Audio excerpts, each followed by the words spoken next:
So let's get started. Before I introduce our next speaker, I'd like to just go through a quick reminder to check out some of our partners at the booths. You can enter for a chance to win some amazing prizes, like a $100 Amazon gift card. Now, without further ado, I'd like to introduce our next speakers, Vincent Chen and Priyal Aggarwal. Vincent is a founding engineer at Snorkel AI, where he leads the ML engineering team. Previously, he researched ML systems at the Stanford AI Lab as a core contributor to the Snorkel open source project. And he developed tools for the data engine on Tesla's Autopilot vision team. Vincent earned his master's and bachelor's in computer science from Stanford University. Priyal is a machine learning engineer at Snorkel AI. She recently graduated from Columbia University with a master's degree in computer science, specializing in machine learning. Previously, she worked as a software engineer at Microsoft. Priyal is a vocal supporter of Women in Tech and has held the position of Director of Women Who Code Delhi. Priyal also received the Google Women Techmaker Scholarship and volunteered at the GHC 20. Vincent and Priyal will be giving us a talk on iterative development workflows for building AI applications. Please give a warm welcome in chat to Vincent and Priyal.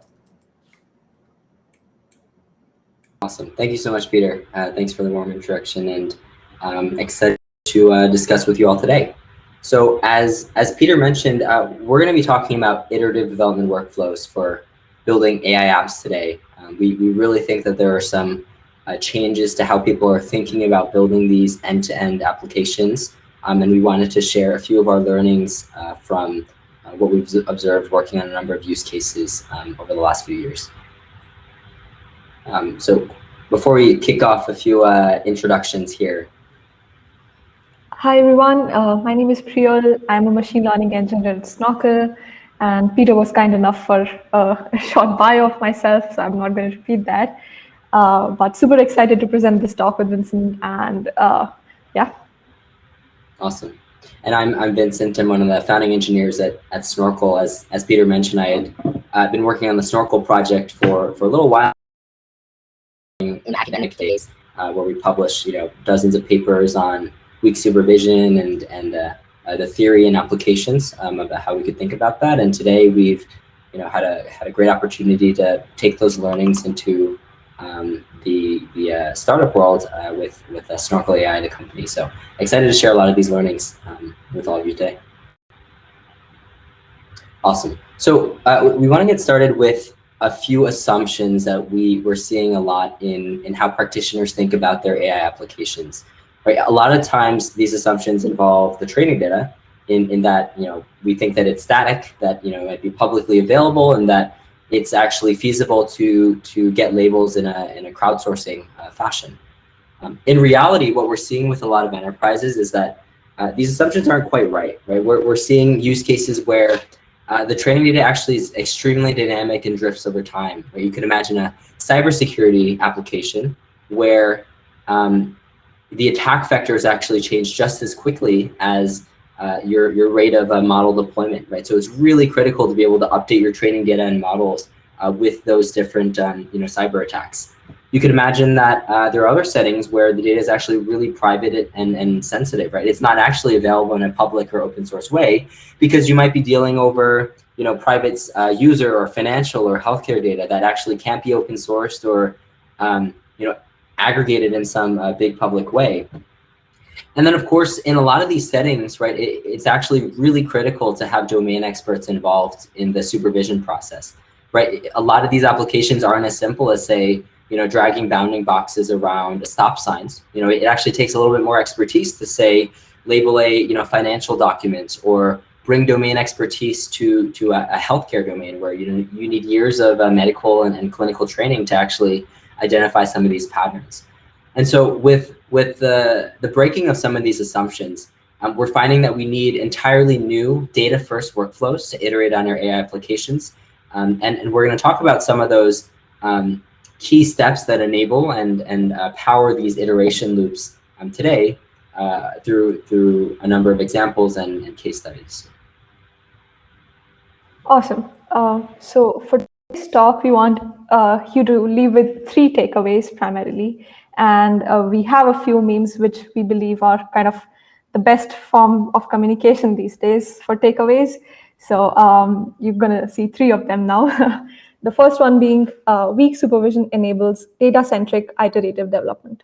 What we mean to say by this is that instead of spending more money and time to get your entirely new data set labeled again, using weak supervision might be a better idea.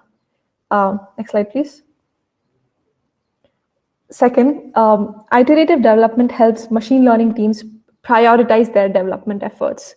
So it's usually the case that we focus on tuning hyperparameters of our models, even when our data is not of the highest quality.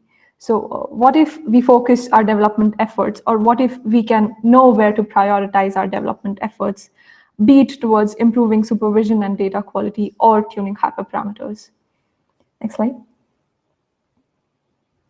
And last but not the least, how can we get help from experts, or how can machine learning practitioners collaborate better with experts? It's usually the case that experts do not have enough time to label each and every data point one by one. What if we can use their expertise in a much more time-efficient manner through the tools of iterative development and weak supervision? Next slide, please.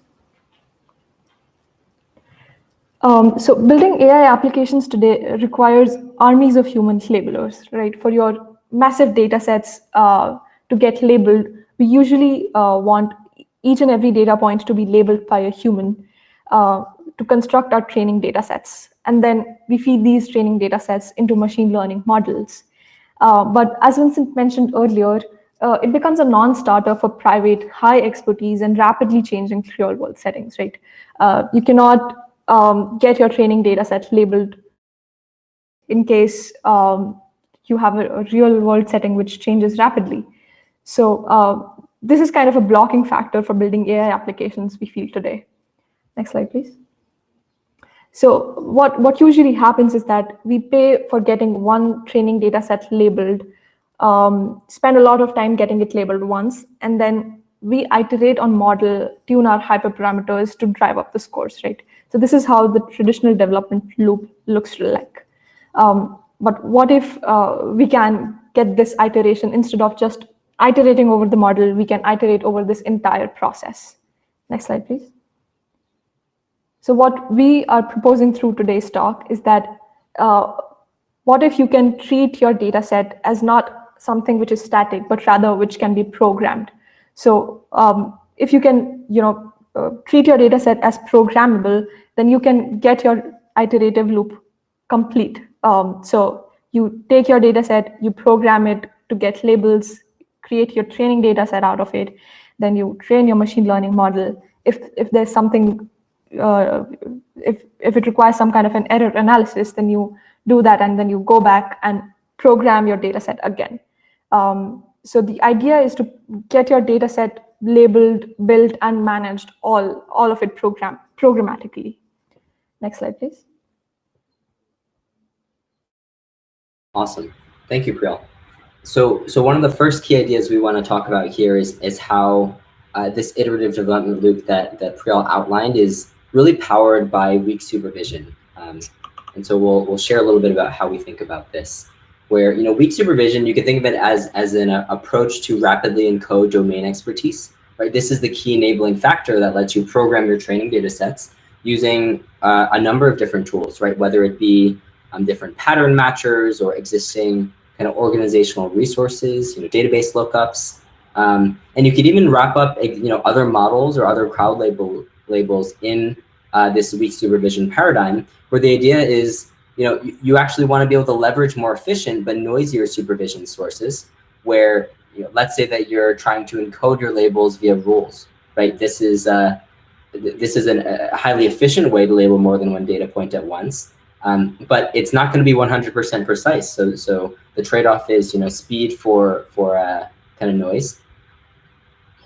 And in this weak supervision approach, we use an abstraction called the labeling function, which is really simple but also very powerful on that. You can think of it as a function that takes as input a data point and outputs a label.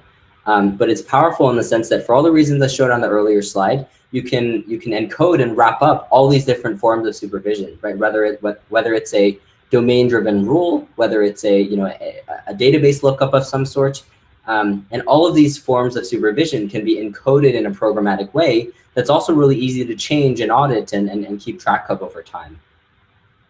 And of course, because we have this assumption that our supervision sources are going to be not perfect, we need a way to denoise and aggregate all of these labeling function outputs. Right? This is really relevant to the work we did and are continuing to do on the academic side, where we've published a number of papers simply around the theory and interfaces around, hey, how do you actually think about combining the outputs of these labeling functions in a provably consistent way?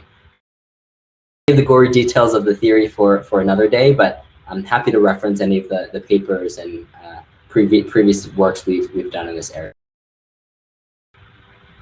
So as Priyal alluded to earlier, right, weak supervision ends up being a really key foundational technology that lets us enable these programmatic labeling interfaces that in turn, right, make it possible to iteratively build not just your models, but also your training data.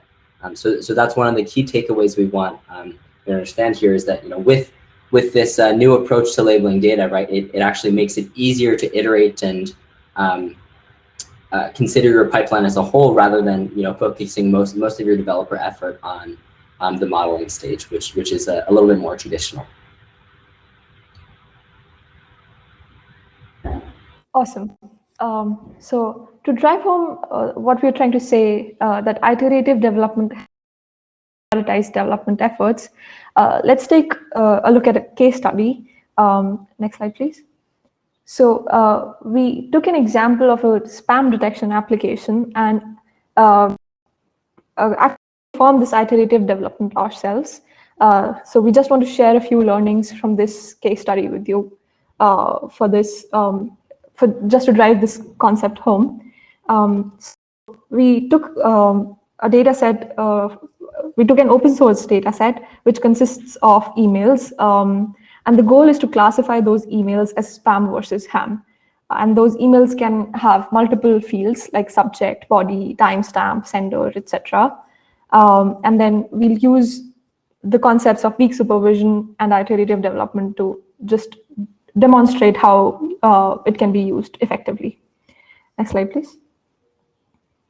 So there's a lot going on in this slide. Let me just break it down one by one. Towards the left of the slide, we have our email data set, which is what we consider as X, which will be the input to our pipeline.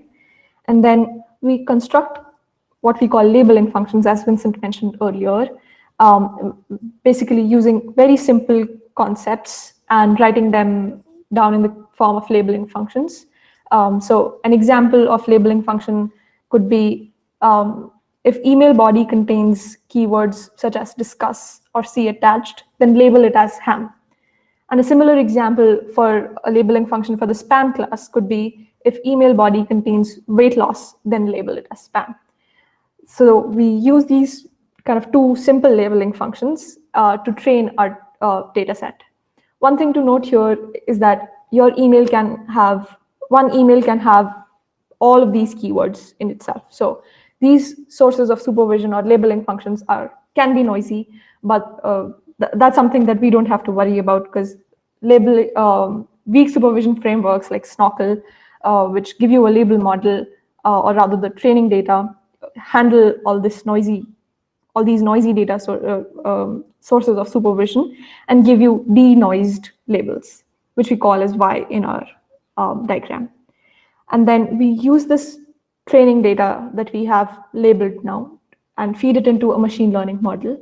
These models can be as simple as logistic regression or as complex as deep learning models like BERT, for example. And they give us some predictions, which we call Y hat. So this entire loop, or from X to Y hat, is what we call one iteration. Next slide, please. And using this one iteration, we were able to get an accuracy of 87.3% using a very simple logistic regression and count vectorizer model. Next slide, please. So 87.3 accuracy is not bad, but can we improve it in some manner? So let's talk about a few error analysis tools. First one being confusion matrix, something which we all are familiar with. And let's see if we can somehow improve the model's handling of false negatives. So in this confusion matrix, we see that for the bucket which is highlighted in red, the ground truth is spam, but the predicted label is ham. So it currently has 37 emails which are labeled, which our model is predicting incorrectly. So let's kind of just double click into this bucket and see a few examples of data points which our model is labeling incorrectly. Next slide, please. So the false negative is that the predicted label is ham and the ground truth is spam. So for one example in this bucket, we see that the subject says, "Help my family out of this." And then it has a lot of text in body and other fields as well. Next slide, please. Second example also says, "I want to help you feel healthier." Next slide, please. And then finally, we have one more example which says, "Help" in the subject. So one pattern that we are noticing in all these three emails for this particular class of incorrectly labeled data points is that all of them consist the keyword "help" in the subject. So what if we capture this, recurring theme using another labeling function? Next slide, please. So the idea is to write another labeling function and improve supervision in this bucket. So the labeling function can be as simple as, if email subject contains help, then label spam. Next slide, please.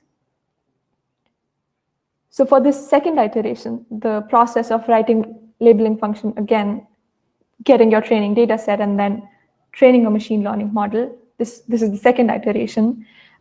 We were able to gain a 2.4% increase in accuracy using the exactly same logistic regression model as before. So our new accuracy now is 89.7%.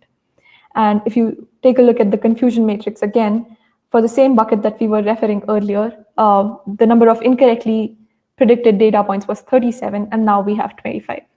So that's pretty good in my opinion. Next slide, please. So the second error analysis tool that we can use is the label distribution graph. So the label distribution graph shows you a number of data points for each of your classes, spam and ham for our case.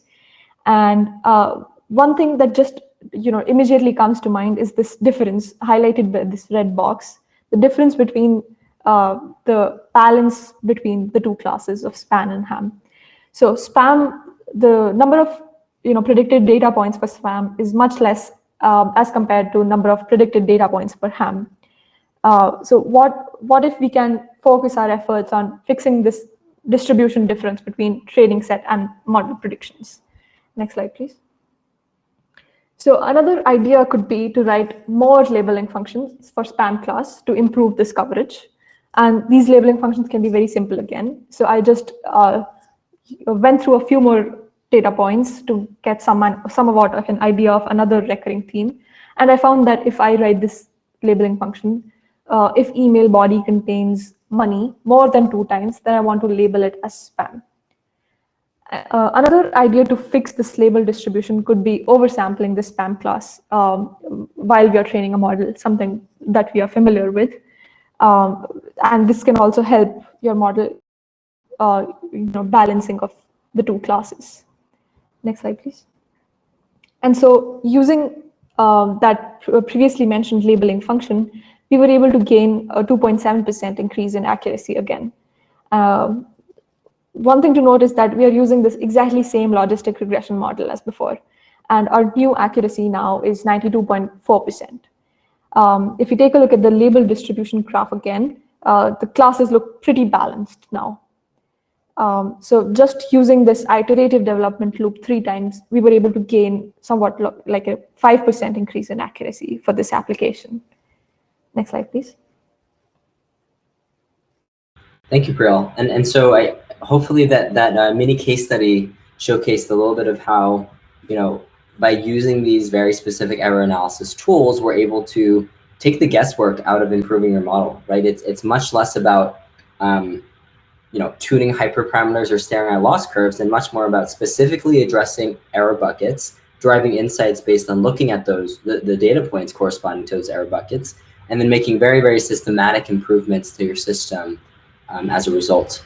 And so with that framework in mind, I'll dive a little bit more into this third point around how these sorts of workflows are empowering not only for developers and data scientists as practitioners, but also with the experts who we might want to involve a little bit more deeply in our applications, because it's in their domains that we're trying to serve with these sorts of AI applications. So to do this, I'll highlight a little bit of what an end-to-end ML project might look like, and highlight where a practitioner versus an expert might jump in. So to start, you can imagine that a data scientist is really critical to formulating the problem, right? So that's to say, preparing the training data set in pandas, setting up a basic modeling framework, generating some predictions, and ensuring that this end-to-end pipeline is formulated in a sensible way with a sensible label schema, annotation schema, etc. Then it would actually be really important for the expert to be actively involved in this labeling function development process. That's to say that the expert has a lot of intuition about how to label this data, and instead of having them label one by one to form your ground truth, actually give them the tools and interfaces to build labeling functions directly, right? So that it's much more efficient, and we now have a version controlled stamp of how we've been thinking about our data changing over time, and how we're now able to give these experts much higher level tools to improve their efficiency significantly. Once the experts have labeled some data and generated a training data set, the data scientists could come back in, work on the modeling side, and continue to refine the model.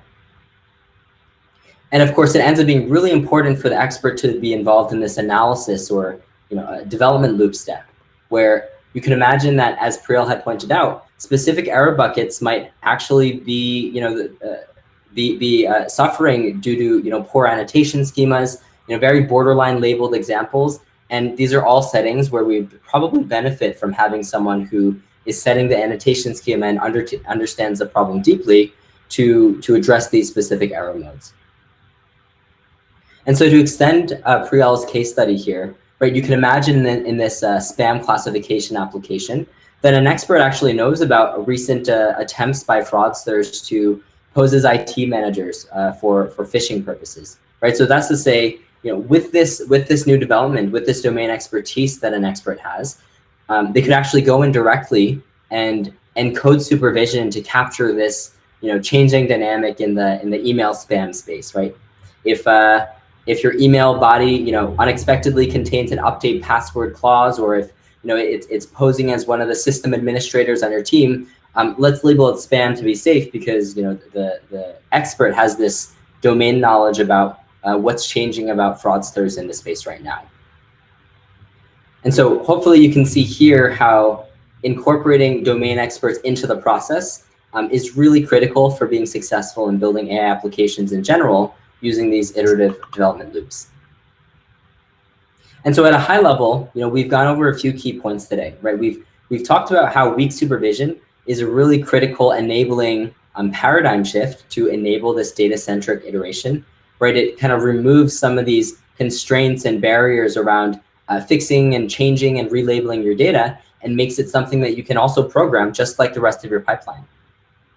We talked about, with Priyal's awesome case study, how this sort of workflow helps you prioritize your development effort. And you can imagine how this ends up helping you be very systematic about improving your model quality, instead of kind of guessing at, improving certain loss curves or tuning hyperparameters that might not be as specific of an action item to understand where the model is making specific mistakes.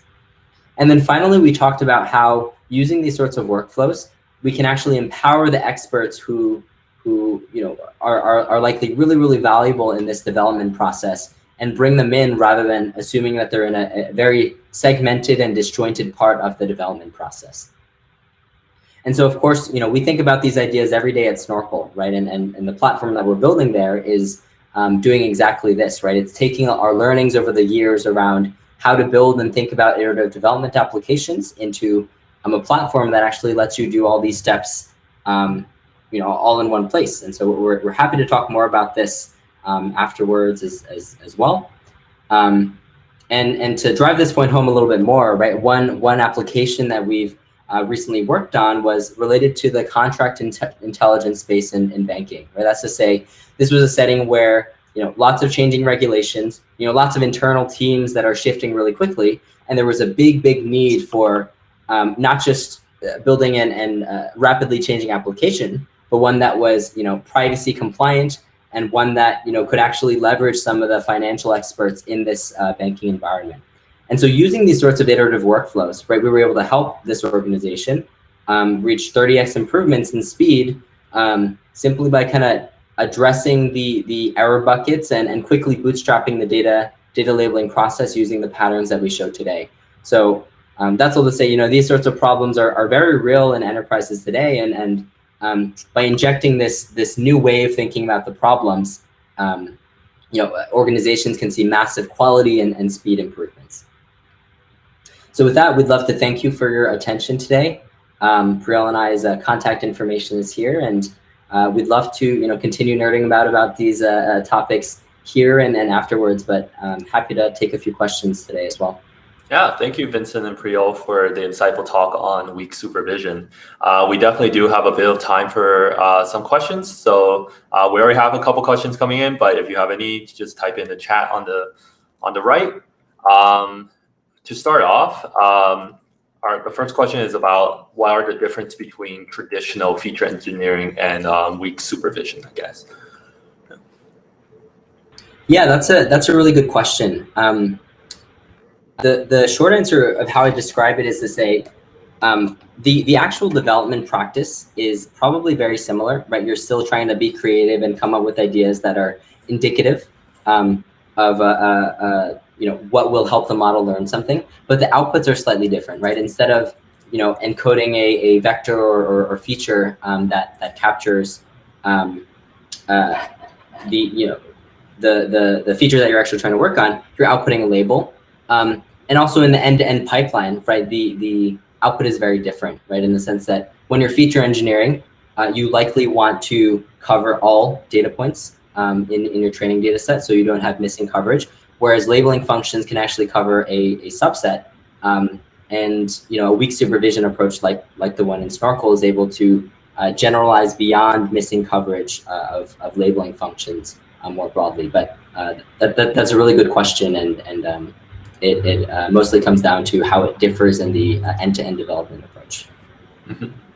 I see. And I guess our next question would be about what data set did you guys use to evaluate with to validate the success of your weak supervision model?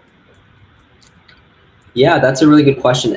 I think the example Priyal showed was the Enron spam data set, so it was a very public one. But more broadly, we've validated the approach on dozens of data sets in our academic work. Happy to point you to those papers, but they span from applications across NLP, information extraction, images, video, time. It just kind of across a whole number of domains on the academic side. Whereas today we're mostly showing at a high level, with that simple data set, what concretely this workflow might look like. And so in terms of the specific labeling function, for the example that you showed, is that just pseudocode, or is that actually the executable domain-specific language? Yeah, Priyal, do you want to take this? So the example that we showed was just pseudocode, but it can be a very executable domain-specific language. For example, Python. For our platform that we are building, it's Snorkel AI. It's actually a no-code platform, so you can just use some kind of a labeling function builder and just put your expertise in there.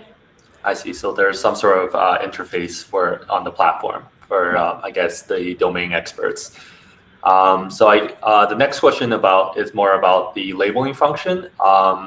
And could you use all the labeling functions and combine them all as like a simple rule-based model and then compare that to the actual ML model? That's a really good question. Short answer is yes, right? I think in a lot of practical settings, yeah, if a rules-based system works, then just use it, right? I think the settings where it often helps to have a model at the end of the pipeline are settings where, like I alluded to earlier, right, you want to actually generalize beyond the coverage and scope of the existing labeling functions, right? You can imagine that bootstrapping a small data set, or bootstrapping a weekly supervised data set using a small number of labeling functions can actually be used to train a much more powerful and rich, say, BERT model that's able to generalize to all these different patterns in language that maybe you didn't cover directly in the labeling functions. And then you can see these big kind of generalization gains where now you're getting, you're making predictions over examples that you actually didn't write any labeling functions over. But that's why this kind of two-step process of, hey, first generating training data and then encoding that supervision into a richer model is often helpful for generalization purposes. I see. And a bit of a clarification about the earlier question about the data set. What was the evaluation data set? How was it labeled, and was it using like traditional experts, or did you guys use weak supervision for that as well? Yeah, Priyal, do you want to take this one? Yeah, sure. So for the evaluation data set, for this particular case study, since it was an open source Enron data set, it was already labeled. But there can be cases where your application does not have pre-labeled data, right? So if you can get some holdout set of your training data labeled by experts, just a few data points for your valid set on which we can evaluate, that would be great. But having said that, Snorkel works without any supervision as well. So it does not require any ground truths to get you your labels. But for your evaluation, it would be great if you can have just a few data points labeled, which we can evaluate on. Mm-hmm. That's very fascinating. And just to double down there, right? I think the way to think about this is, often you have tons or virtually unlimited amounts of unlabeled data, right? That you want to be able to leverage in a system like this. You still want to have some sort of evaluation data set that you can trust. So as Priyal mentioned, hey, maybe use your limited labeling budget, right, to label a few examples just to test the model. But if you want to leverage this huge, potentially streaming source of unlabeled data by using labeling functions, right, you're able to continuously scale up those efforts without actually making any changes to your existing labeling functions. And kind of we've written papers about these kind of scale up benefits of saying, hey, given a fixed set of labeling functions, let's just scale out the amount of unlabeled data and see if our performance increases. And that ends up being a really, really powerful approach to say, hey, I have a fixed amount of labeling budget. Let me use that for evaluation, and then use weak supervision to effectively scale out the labeling of unlabeled data indefinitely. Mm-hmm. And it's definitely, I could see the application really imperative for stuff like really high domain expertise, as you mentioned before. For example, lawyers in labeling legal documents, or even doctors in reading scientific papers, right? Yeah. Yeah. So our next question is, have you explored weak supervision process for multitask models? That's a really good question. Answer is yes. We actually, I think on the academic side, we did a number of projects related to the glue and super glue benchmarks a few years ago, where we were actually exploring exactly this idea to say, hey, weak supervision to supervise your training data is one way to deal with limited labels in this domain. But another way that we know is effective is to use pre-trained embeddings, to use multitask learning to share some of these weights. And so we were able to get state-of-the-art quality on the superglue benchmark by using a combination of these techniques, right? To say, hey, let's use weak supervision to supervise and label our data.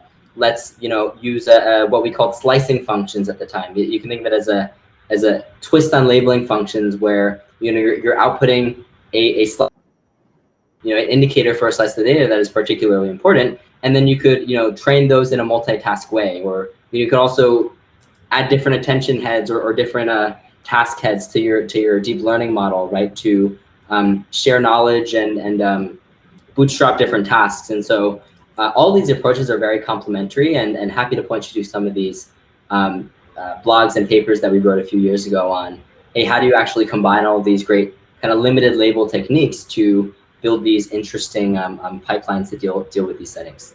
I see. And I guess it's 3:20, so just a heads up for everyone. The other sessions are live, so if you want to jump there, but we'll continue our Q&A if you have any more questions. So I guess this one, my last question from me at least is, and I'm not an expert, but in the sense that you guys have the ability to choose different labeling functions, is there a way, I guess confusion matrix, but is there individual ways of monitoring how the labeling functions might actually create more false positives or false negatives? I guess, for example, if one of the pseudocode you had was 2 mentions of money, maybe later on people mention money more in a non-spam context, and that might be hurting the model. Yeah, that's a fantastic point, and we were kind of hoping someone would bring that up. It's a great point because you're exactly right? Like your supervision sources might drift over time, right? That's a very real scenario, and the example you gave is a really good one. And maybe the way people are trying to fraud you is changing over time, and you need to adapt the roles or the systems that you have in place to update your supervision and also downstream models. So with that in mind, right, short answer is yes, right?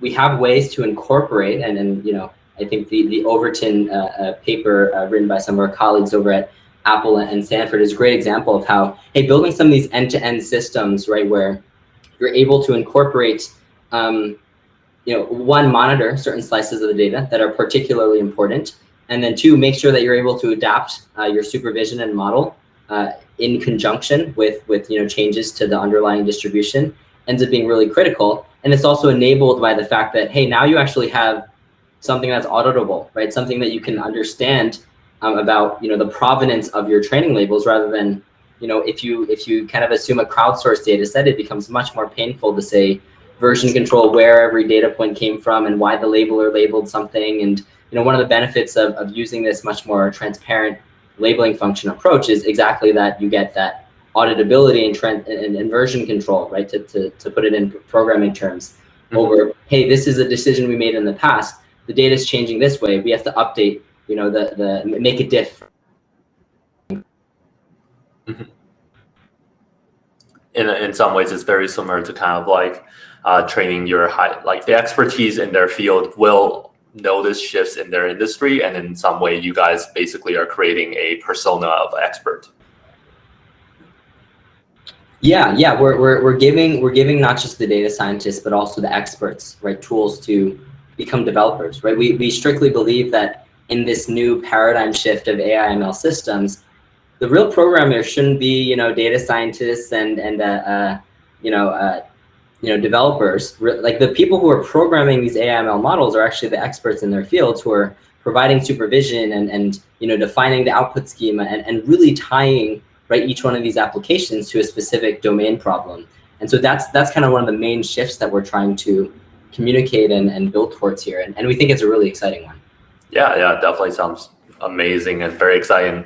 I come from like a regulatory background. I work in like anti-money laundering, so that's an area that I could see that there's a high level of scrutiny for being able to audit how ML models function, and I definitely see a lot of applications of this.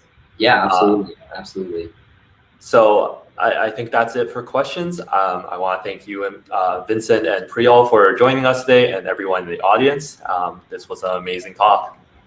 Awesome. Thank you so much, Peter, for your great emceeing. And as we mentioned, we're more than happy to nerd out more over this. Feel free to email or tweet or whatever, however people communicate in the ML world these days. But yeah, it was lovely fielding all these questions and showing up here today. Yeah, definitely. Well, have a great day, guys. Thanks so much, Peter. Thank you, everyone. Bye.